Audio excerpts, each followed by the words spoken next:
తెలుగు రాష్ట్రాల్లో అతిపెద్ద lift manufacturer lifts ట్రై.com dealership కూడా ఇవ్వబడును. నమస్తే మదేవరకొండ గారు. నమస్తే అమ్మా. కన్యా రాశి వారికి కనుక మనం చూస్తే ఎస్పెషల్లీ మగవారికి ఏ విధంగా ఉంటుంది అంటారు, గుణగణాలు ఏ విధంగా ఉండే అవకాశం ఉంటుంది? చాలా మంది అడిగేది ఏంటంటే, ఒక సంవత్సరం దాటి ఇంకొక సంవత్సరంలోకి అడుగు పెట్టిన తర్వాత ఈ సంవత్సరంలో మార్పులు ఏంటి, ఏ ఏ విషయాలలో కలిసి వస్తూ ఉంటుంది, ఈ సంవత్సరంలో పెట్టుబడులు పెట్టొచ్చా, వ్యాపారాలు చేయొచ్చా, వ్యాపారంలో ఏ వ్యాపారాలు చేస్తే మాకు కలిసి వస్తాయని అడుగుతూ ఉంటుంటారు. సో మగవారికి కనుక మనం చూసుకుంటే ఓవరాల్ గా ఏ విధంగా ఉండే అవకాశం ఉంటుంది అంటారు? మీరు కన్యా రాశి గురించి అడుగుతున్నారు, అందులోనూ వ్యాపారం గురించి గుచ్చు అడుగుతుంటే కన్యా రాశి వారికి వ్యాపారం చాలా అద్భుతం అండి. ఆ విషయం మీకు తెలుసన్నారో తెలియకన్నారో, కన్యా రాశి వ్యాపారానికి పెట్టింది పేరు. కలిసి వస్తుంది వాళ్ళకి అద్భుతంగా వాళ్ళు వ్యాపారమే చెయ్యాలి. ఎందుకంటే కన్యలో బుధుడు స్వోచ్చ స్థానంలో ఉంటాడండి. స్వక్షేత్రము ప్లస్ ఉచ్చ బుధుడికి, శుక్రుడు నీచ స్థితిలో ఉంటాడు.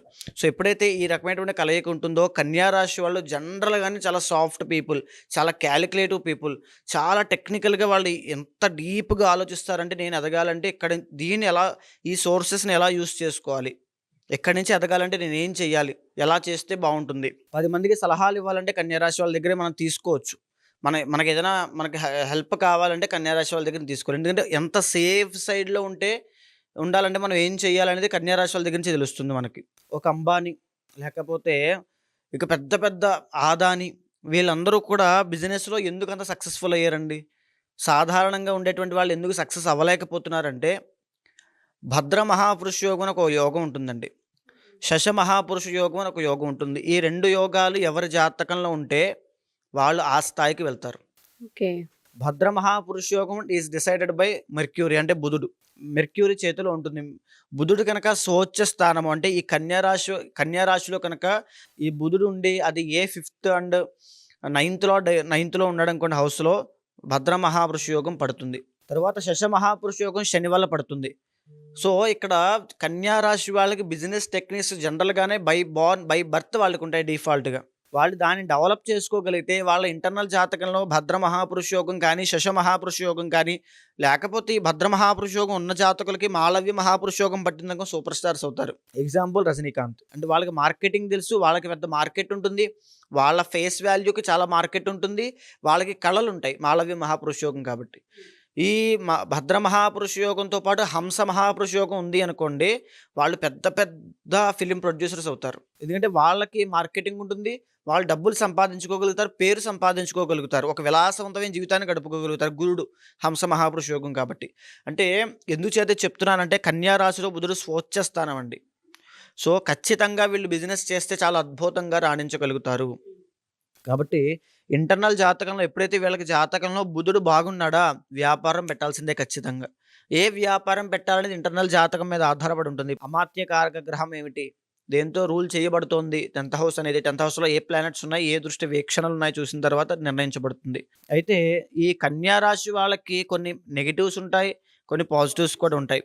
ఇప్పుడు ముఖ్యంగా మనం కన్యా రాశికి సంబంధించి చూస్తే 4వ స్థానం 4th and 7th lord ruled by Jupiter అండి. అంటే పూర్ణ పాపి గురుడు వీళ్ళ జాతకంలో పూర్ణ పాపత్వం పడుతున్నాడు. కుటుంబపరమైనటువంటి ఇబ్బందులు ఉంటాయి. మ్యారీడ్ లైఫ్, అరేంజ్డ్ మ్యారేజ్ చేసుకున్నప్పటికీ కూడా అందులో ఒక రకమైనటువంటి సంతోషం ఉండదు, ఒక సాటిస్ఫాక్షన్ అనేది మిస్ అవుతారు. గురుడు కనుక ఇంటర్నల్ జాతకంలో బాగుంటే ఆ సాటిస్ఫాక్షన్ దొరుకుతుంది, లేకపోతే సాటిస్ఫాక్షన్ జీవితంలో ఉండదు. మ్యారీడ్ లైఫ్లో ఎప్పుడూ అసంతృప్తే భార్య వల్ల. అయితే ఇంకా మోరోవర్ చెప్పుకోవాలంటే 2nd and 9th lord ruled by శుక్రుడు కాబట్టి చిన్నప్పటి నుంచే లలిత కళల మీద, లేకపోతే ఎక్స్ట్రా కరికులర్ యాక్టివిటీస్ మీద, లేకపోతే సింగింగ్ మీద, డ్యాన్స్ మీద, వీటి మీద ఎక్కువగా వాళ్ళకి ఇంట్రెస్ట్ ఉంటుంది. వాటి మీద కనుక వీళ్ళు ఫోకస్ చేయగలిగితే, ఇందాక నేను చెప్పాను కదండి, జాతకంలో మాళవ్య మహాపురుష యోగం వీళ్ళకి కనుక ఉంటే అద్భుతంగా కళలో రాణించగలుగుతారు. ఆ రకమైనటువంటి ఫ్యూచర్ వీళ్ళకి అప్పటి నుంచే డెవలప్ అవుతుంది. కానీ చిన్నప్పటి నుంచే గైడెన్స్ ఉండాలి. ఎందుకంటే బుధుడు కాబట్టి, బుధుడు సిగ్నిఫైస్ 2+ అంటే మల్టిపుల్ సూచిస్తూ ఉంటాడు. 2-3 దారుల్లో వీళ్ళకి వెళ్ళాలని ఆసక్తి ఉంటుంది. బిజినెస్ చేద్దాం, జాబ్ చేద్దాం, లేకపోతే నా టాలెంట్ మీద నమ్ముకుని ఇండిపెండెంట్గా వెళ్దాం అనేటువంటి ఆసక్తి చాలా ఎక్కువ ఉంటుంది. సో దేని మీద వెళ్ళాలి అనే ఉద్దేశం రావాలంటే ఖచ్చితంగా ఇంటర్నల్ జాతకం చూసుకోవాలి. తప్పకుండా చిన్నప్పటి నుంచి ఆ గైడెన్స్ అనేది ఖచ్చితంగా ఉండాలి. బిజినెస్ చేస్తే డిఫాల్ట్గా కొన్ని ఉంటాయండి, గ్రాసరీస్ అవ్వచ్చు, లేకపోతే బుధుడు కాబట్టి మార్కెటింగ్, నెట్వర్క్ మార్కెటింగ్, లేకపోతే యాప్స్, అప్లికేషన్స్. తర్వాత బుధుడు కాబట్టి 10th హౌస్లో వీళ్ళకి మిథునం అవుతుంది. Communication departments, data centres, startup companies. తర్వాత చెప్పాలంటే ఇంకా బుధుడు కాబట్టి ఎక్స్పోర్ట్స్ అండ్ ఇంపోర్ట్స్. తర్వాత బుధుడు వైద్యుడు అంటే డాక్టర్స్, పెద్ద పెద్ద సర్జన్స్, డాక్టర్లు. తర్వాత మోటివేషనల్ స్పీకర్స్ అవ్వచ్చు. ఎందుకంటే సెకండ్ హౌస్ వీళ్ళకి మళ్ళీ శుక్రుడు అవుతుంది కాబట్టి వీళ్ళ మాట్లాడే విధానం కూడా 10 మందిని ఆకట్టుకునే విధంగా ఉంటుంది కాబట్టి మోటివేషనల్ స్పీకర్స్ అవ్వచ్చు. మాటలతో ఆకట్టుకునే ఎలాంటి విద్యలైన గొప్ప గొప్ప ఆస్ట్రాలజర్స్ అవ్వచ్చు. వేదాంతం చెప్పేవాళ్ళు, ప్రవచనకర్తలు అవ్వచ్చు. ఏదో విధంగా వీళ్ళు 10 మందిని ఆకట్టుకునేటువంటి స్థాయిలో పబ్లిక్ డొమైన్‌లో వీళ్ళుంటారు. లేదా భద్ర మహాపురుషుగా యాక్టివేట్ అయితే ప్రైవేట్ సెక్టార్‌లో ఉంటూ అద్భుతమైనటువంటి ధనాన్ని, అద్భుతమైన విలాసవంతమైన జీవితాన్ని గడిపే వాళ్ళగా ఉంటారు. అయితే వీళ్ళకి ముఖ్యంగా జాగ్రత్తగా ఉండాల్సిన ఆరోగ్యపరమైనటువంటి సమస్యలు ఏమిటి అంటే శని 6th house ruled by Saturn కాబట్టి జాగ్రత్తగా ఉండాల్సింది వీళ్ళు న్యూరో ప్రాబ్లమ్స్ అండి. ఓకే. న్యూరో ప్రాబ్లమ్ ఫిట్స్ వస్తుంటాయి చాలా మందికి. సో ఆ ఫిట్స్కి సంబంధించిన విషయాల్లో చాలా జాగ్రత్తగా ఉండాలి. ఎదురు ఆడవాళ్ళైనా మగవాళ్ళైనా. తర్వాత ఈఎన్టీ ప్రాబ్లమ్స్ విషయంలో చాలా జాగ్రత్తగా ఉండాలి. డెంటల్ ప్రాబ్లమ్స్ విషయంలో చాలా జాగ్రత్తగా ఉండాలి. గాల్ బ్లాడర్ స్టోన్స్ అండి, ఇది బాగా గుర్తుపెట్టుకోండి. కన్యా రాశికి సంబంధించిన మగవాళ్ళకి ఈ యొక్క కిడ్నీలో స్టోన్స్ అవ్వచ్చు, గాల్ బ్లాడర్ స్టోన్స్ అవ్వచ్చు, యూరినరీ ట్రాక్ ఇన్ఫెక్షన్స్ అవ్వచ్చు, ఇవన్నీ ఖచ్చితంగా వస్తాయి. స్కిన్ ఇన్ఫెక్షన్స్ కూడా, బ్లడ్కి సంబంధించిన విషయాల్లో కూడా చాలా జాగ్రత్తగా ఉండాలి. ఈ ఆరోగ్య సమస్యలు ఇప్పుడు చూసుకుంటే 2025వ సంవత్సరంలో ఇప్పుడు ప్రస్తుతం ఉన్నటువంటి జనవరి మాసంలో వీళ్ళకి ఆరోగ్యపరమైనటువంటి ఇబ్బందులు కనబడుతున్నాయండి. ఓకే. ఆరోగ్యపరంగా వీళ్ళు చాలా జాగ్రత్తగా ఉండాలి. అదేవిధంగా మార్చి 30వ తారీఖు తరువాత జరిగేటువంటి శని యొక్క ట్రాన్సిట్ వల్ల వీళ్ళకి పెద్ద ఎఫెక్ట్ ఏమి ఉండదు. సో ఎందుకంటే 7th యొక్క శని వస్తున్నాడు కాబట్టి అంత ఎఫెక్ట్ ఉండదు. కానీ మ్యారీడ్ లైఫ్లో చిన్న చిన్న ఇష్యూస్, డిస్టర్బెన్స్ వస్తాయి. సో దాన్ని ప్రతి శనివారము శని స్తోత్రం చదువుకుంటే సరిపోతుంది. అదేవిధంగా గురుడు జాతకంలో దశమ స్థానంలోకి రాబోతున్నాడు. సో ఎవరైతే ఇప్పటి వరకు మేము సెటిల్ అవ్వలేదు, మాకంటూ ఒక రకమైనటువంటి సెటిల్మెంట్ లేదు, బిజినెస్ పెట్టాలి అనుకుంటున్నాం కానీ ఎలాంటి బిజినెస్ పెట్టాలో మాకు తెలియడం లేదు అనే ఉద్దేశంలో ఉంటారో, మే 15వ తారీఖు తరువాత గురుడు ఎప్పుడైతే 10th వస్తున్నాడో మిథునంలోకి, ఖచ్చితంగా సెటిల్ అయ్యే అవకాశాలు కనిపిస్తున్నాయి. మే 15వ తారీఖు దగ్గర నుంచి అక్టోబర్ దాకా వీళ్ళకి సెటిల్మెంట్ యోగం కనబడుతుంది. ఆ అక్టోబర్లోపు మీరు సెటిల్ అవ్వలేదా ఖచ్చితంగా యోగం మిస్ చేసుకున్నట్టే. ఓకే. ఎలాంటి దాంట్లో సెట్ అవ్వాలి, ఒకవేళ బిజినెస్ పెట్టాలనుకోండి పార్ట్నర్షిప్ చూసుకోవాల్సి వస్తుంది. చాలామంది పార్ట్నర్షిప్ పెట్టి లాస్ అయిపోతారు. పార్ట్నర్షిప్ అనేటువంటిది చాలా క్రిటికల్ అండ్ సెన్సిటివ్ మ్యాటర్ అండి.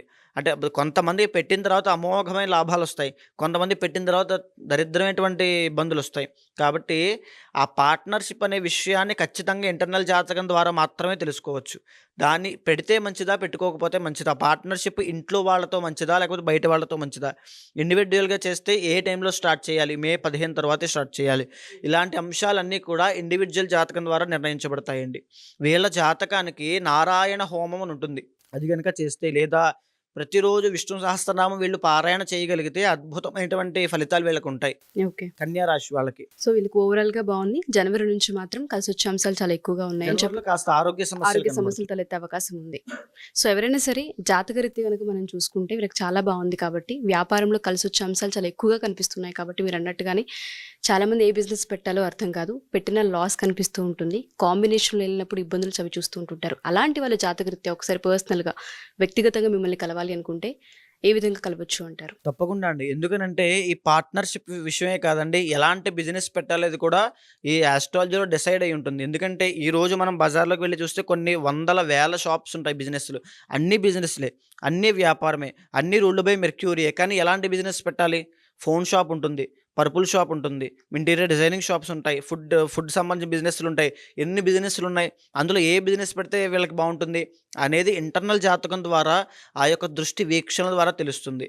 అదేవిధంగా పార్ట్నర్షిప్ అని ఎందుకు చేస్తున్నారంటే వీళ్ళ జాతకంలో 4th and 7th lord ruled by Jupiter అండి, అంటే పూర్ణ పాపి అవుతాడు. సో అది అవ్వడం వల్ల వీళ్ళకి జనరల్గానే పార్ట్నర్షిప్ పనికిరాదు.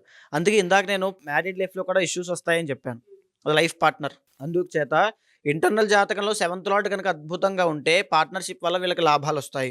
సో తప్పకుండా ఎవరైనా కన్సల్ట్ అయితే తప్పకుండా ఏం చేస్తే మంచిది, ఎలాంటి విషయాల్లో జాగ్రత్త తీసుకోవాలి, ప్రికాషన్స్ ఏంటి, ఎలాంటి పరిహారం ఆచరిస్తే జీవితంలో టర్నింగ్ పాయింట్ వస్తుందో చూసి చెప్తాను. థ్యాంక్ యూ ఉమా గారు. Thank you so much. నమస్తే అమ్మా.